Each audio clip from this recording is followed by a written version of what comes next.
While visiting the Wilson Innovation Center in Chicago, Illinois, we had the opportunity to learn how to make a racket. The Wilson Innovation Center is unique in that it gives Wilson engineers the opportunity to go from a racket concept to a hittable model right here in Chicago. So we can go from the dream we had to a real playable racket in literally days as opposed to weeks or months. Traditionally, the CAD designs would have to be sent to the manufacturing factories in Asia for models to be built. However, at Wilson's Innovation Center, the Wilson engineers can create a plastic model of a potential racket design with the FDM Maxim tool. From there, a mold tooling can be constructed so a playable version of the racket can be built.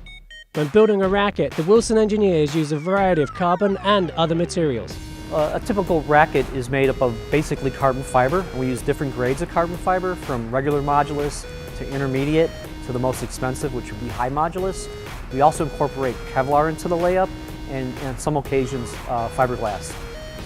And we also use a lot of basalt the last couple years in the BLX line of rackets, which provides a great damping effect to the racket structure.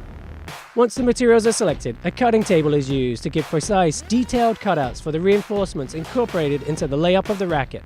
The layup is formulated on using specific reinforcements for a particular area of the racket, but we also have to take into account how much each reinforcement weighs on a gram scale, because every gram is utilized within the layup.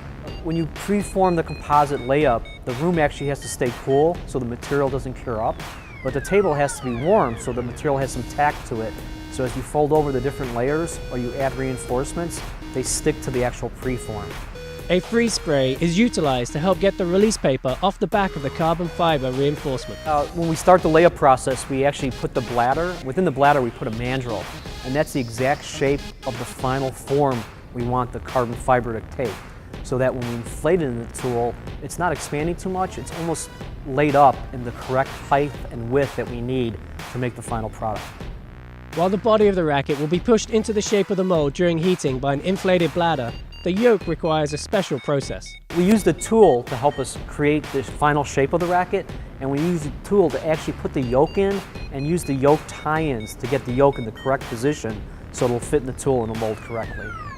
When we make the racket, we inflate the body of the racket with a bladder, but to inflate the yoke, we have a special media that we put in, wrap the carbon fiber around, and that creates the pressure to expand the carbon fiber to create the shape for the final product.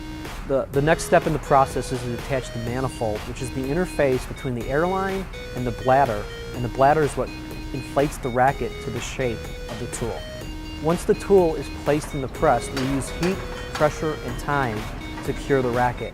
It's typically a 15-minute cycle at about 325 degrees Fahrenheit at 150 pounds per square inch.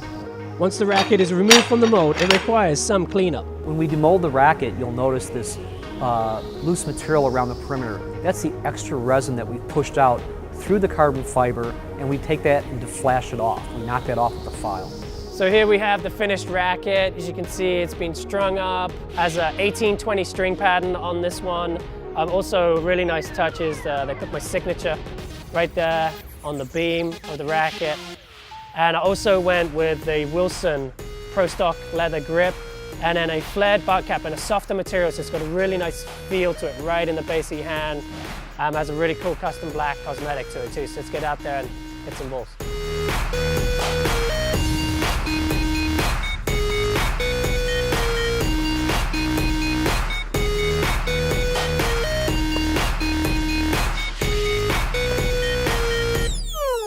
Yeah.